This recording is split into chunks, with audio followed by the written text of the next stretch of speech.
Hey, friends. Tonight we're diving into one of the most glorified and horrifying positions in ancient history, being Pharaoh of Egypt. Sounds glamorous, right? Riches, power, pyramids. Yeah, until you realize you're marrying your own sister and getting blamed for the weather. But before we step into the sandals of a divine monarch, take a second to like and subscribe. Only if you genuinely enjoy this kind of journey through ancient chaos. And leave a comment telling me where in the world you're watching from and what time it is for you right now. I love seeing how global this little corner of the internet has become. Now, dim the lights. Maybe light a candle or turn on a fan for that ambient hum. Because once this starts, there's no turning back. You're not just born, you're declared a miracle. You're swaddled not in soft cloth, but in linen blessed by priests who haven't blinked since sunrise. You're inspected like sacred produce, introduced to the court as a living god. And before you've even burped, someone's chiseling your name into eternity. You're not a baby, you're a state event. Omens are read, stars are charted. Somewhere, a high priest is panicking because a bird flew the wrong direction on your birthday. Your entire existence is sacred and also suffocating. Childhood? No thanks. You get rituals, not rattles. Instead of a teddy bear, you're handed a scepter you can't even hold. Your lullabies are hymns sung by priests who smell like incense and existential dread. Your nursery? Probably colder than the Nile in winter and plated in gold that nobody will let you touch. You're surrounded at all times. Caretakers, guards, spiritual advisors. Every single one terrified you'll sneeze and bring shame to the cosmos. If you reach for a toy, someone records it as a symbol of future leadership. If you cry, it's either divine warning or a national emergency. And, oh yeah, everyone around you is already whispering about who you'll marry. Spoiler, it's probably your sister. But first, school. Your days start before the sun even considers rising. Your wake-up call isn't a gentle shake. It's a priest chanting your name in a voice that suggests the world depends on you, not oversleeping. Breakfast? Optional. Hieroglyphs? Mandatory. You're learning to draw birds and eyeballs that somehow translate into legal decrees. One wrong squiggle, and you've accidentally cursed an entire village. You're taught how to bless fruit, how to walk like a god, how to blink during ceremonies, and how not to look bored while reciting the 247 sacred names of Ra. Math? Of course, but not cute math. This is pyramid math. Here's how to stack 2 million limestone blocks into a perfect triangle and not accidentally invent a leaning temple. Oh, and speeches, get ready. You're trained to address thousands of people who think you control the sun. No pressure. Say the wrong word and someone interprets it as a divine order to increase taxes or sacrifice a goat. Even military strategies on the menu. You're 10. You've never even stubbed your toe in battle. But now you're expected to know how to invade Nubia and win. Also, remember to look majestic while doing it. And social life? Forget it. Other kids aren't just kids. They're walking power plays. That kid who shares your figs? He's the son of the high priest. The one who beats you at board games? Related to a general. That girl you kind of like talking to. Already promised to your cousin for political stability. There's no such thing as a friend when you're divine. Only alliances and liabilities. And every single tutor reports back. Did you ask a question that sounded rebellious? Heresy. Did you show independence? Impressive. Also alarming. Did you refuse to share your lunch? Potential coup. So you learn. You learn to smile politely, to compliment someone's terrible sandals, to never show too much interest in one person, or the nobles start planning weddings or revolts. You're not just learning how to rule. You're learning how to survive. Eventually, the priests confirm it. You are not just the heir. You are Horus, on earth, living God, divine embodiment of order and justice. But here's the catch. You still get pimples, still trip over furniture, still get fig-induced stomach aches. You're a god, sure, but you also have the digestive system of a stressed-out teenager. Try balancing that with a national expectation that you single-handedly maintain the cosmic order of the universe. If a drought hits, your fault. Floods? Also your fault. Locusts? Famine? Somebody stubs their toe on a statue? Yep, all your divine doing. And heaven forbid you express doubt. You can't say, I'm tired, or I'm not sure I'm a god. That's blasphemy. That's succession crisis territory. That's, let's poison his wine and replace him with his cousin energy. So you perform, you smile, you wave from balconies. You wear the golden headdress that digs into your scalp and the ceremonial robes that were definitely not designed for summer. And then puberty arrives. Just as you are starting to question your existence, the royal advisors show up with a scroll. Time to choose a bride. You glance up, hopeful. They glance back and say, preferably your sister. It's not about love, it's about lineage.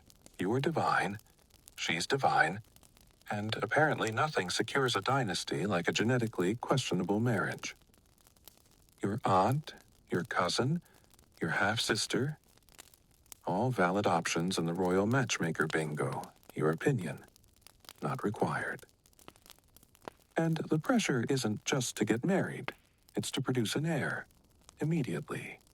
You're 14, and the kingdom is already looking at your teenage hormones like they're a national resource. And the ceremony? Stiff smiles. Public parades. Rituals that include rubbing oils, reciting chants, and pretending you're thrilled to wed someone you used to share bath toys with. Deep down, you might be confused, grossed out, or one blink away from a full-blown crisis. But you can't say that. You nod, you wave, you bless the union, and you quietly wonder if any of your ancestors were as miserable as you. Then comes the coronation. Beard glued to your chin. Heavy crown strapped to your skull. You stand like a statue in the heat while people chant praises and balance cosmic expectations on your very sweaty shoulders. You are now the official king of kings, and also the kingdom's favorite scapegoat. Reign too early? You've disrupted the heavens. Reign too late? You've offended the gods. Earthquake? Maybe you sneezed during a ritual. No matter what goes wrong, everyone looks at you like, what did you do? You can't admit you don't know what's happening. You have to invent a reason. Make up a prophecy. Build a new temple to distract people. Anything but say, oops. Even your dreams are political. Have a nightmare? Priests will dissect it, scribes will write it down, and someone will probably build a shrine just in case. And don't even think about relaxing. The palace is a snake pit. Your cousins want your throne. Your advisors smile too much. Your guards? Loyal until someone offers them more gold, goats, or glory. You sleep with a dagger under your pillow and a bodyguard outside who may or may not be updating his resume. Assassination attempts aren't just threats. They're Tuesday. So you develop habits. Randomize your schedule. Switch cupbearers. Whisper fake plans just to see who leaks them. Because the moment you trust the wrong person is the moment they replace your grapes with cobra venom. And through it all, you must appear calm, divine, eternal. You can't flinch. You can't complain. You can't break. Because being Pharaoh wasn't about power. It was about pressure. It was about performance. It was about carrying an entire civilization on your back while pretending your ceremonial sandals didn't hurt. And no one tells you this. The higher you rise, the lonelier it gets. Especially when everyone you know is either plotting your demise or planning your wedding. So now, you're fully crowned. You're not just Pharaoh in training. You're Pharaoh for real. The living embodiment of a divine order, Supreme Commander of the armies, CEO of agriculture, and part-time god of cosmic harmony. Congratulations. Time to enjoy the perks, right?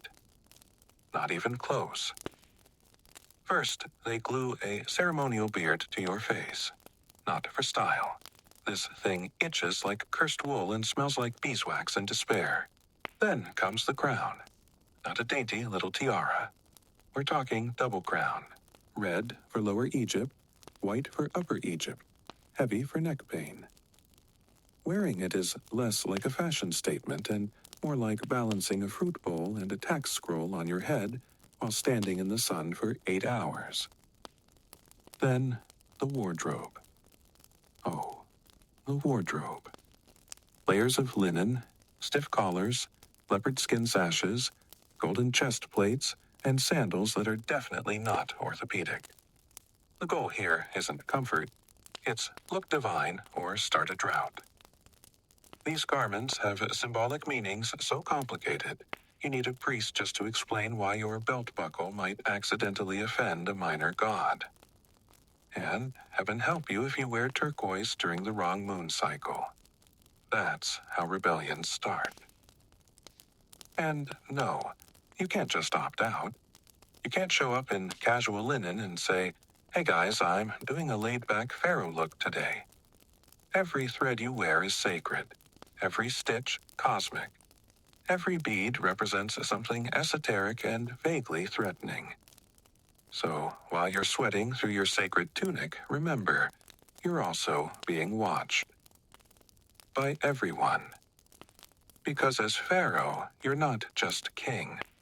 You're a walking horoscope, a national symbol, a spiritual weather vane. If you sneeze, the astrologers panic. If you trip, someone starts writing a scroll about omens. If your hair is slightly out of place, the priesthood starts fasting. And then come the rituals. So many rituals. Morning rituals, midday rituals, seasonal rituals, rain rituals, corn growing rituals, personal hygiene rituals, which, spoiler, still involve cold water and awkward chanting. Your day begins with purification. Basically, a sacred bath while 5 dudes recite 300 names of the sun god at you. Then you get dressed, which takes longer than a royal funeral, because your left sandal strap apparently represents eternal unity and must be tied clockwise only, or chaos wins. Next, you enter the temple for the daily ceremonies. A scroll is unrolled. It's longer than your chariot. Every movement is pre-mapped. Lift your arm, turn your head, flick incense, bless a statue, don't drop anything, and for the love of Ra, don't blink at the wrong moment. One misstep, and it's your fault the Nile floods sideways. You want to ask, can we skip the part where I whisper blessings into a sacred bull's ear? But no. Every ritual is vital. Every gesture cosmic. You are not allowed to get tired, bored, or confused, because if the universe breaks, it's your wrist flick that doomed us all. And while you're juggling sacred oil and divine scripts, you still have actual ruling to do. You're expected to manage crop output, tax collection, diplomatic relations, temple construction, military campaigns, and divine order, all before lunch. You hold meetings with advisors who always smile too much, and generals who mention your cousin's popularity one too many times. You sign documents that affect thousands of lives, but if you use the wrong bird pictogram, someone ends up executed instead of promoted. And let's talk about your food for a second. Every single bite has to be checked. You have a team of tasters, of course, but that doesn't stop the anxiety. One sip of date wine, and you're wondering if that slightly bitter aftertaste is pomegranate or scorpion extract. You start noticing every itch, every stomach gurgle, every unusual shadow behind a curtain, because the higher your status, the more people want you gone. Your guards are loyal unless someone offers them a better career path. Your ministers are supportive until they start quoting obscure succession laws during lunch. Your wife, she's lovely, also your cousin, and maybe the daughter of a rival house, which is awesome for emotional intimacy. You can't relax. Your throne is golden, yes, but it might also be cursed. Your bed is soft, but you sleep with one eye open and a ceremonial dagger under your pillow. You change your schedule daily, rotate your guards weekly, and fake divine visions just to keep everyone guessing. Even your dreams aren't private. You mumble something about a snake during sleep, and the palace scribes write a 12-page report. The priests sacrifice a goose, and your generals recommend building a defensive wall. Just in case. You can't trust anyone. Not your advisors, not your siblings, not even the guy who brings you figs. Because in Egypt, assassination isn't a scandal, it's tradition. They won't call it murder, they'll call it divine succession. And you'll be remembered fondly, as a statue that nobody dusts after the first dynasty change. So you keep up the act. You bless the harvest. You ride your chariot in parades. You smile at your enemies and pretend your sandals aren't giving you cosmic-level blisters. Because to be pharaoh isn't to rule. It's to endure. To hold up an empire while pretending you're enjoying the world's most anxiety-ridden cosplay. To bear the weight of a crown that's made of expectation, superstition, and maybe 35 pounds of solid gold. And if you mess up, the gods don't get blamed. You do.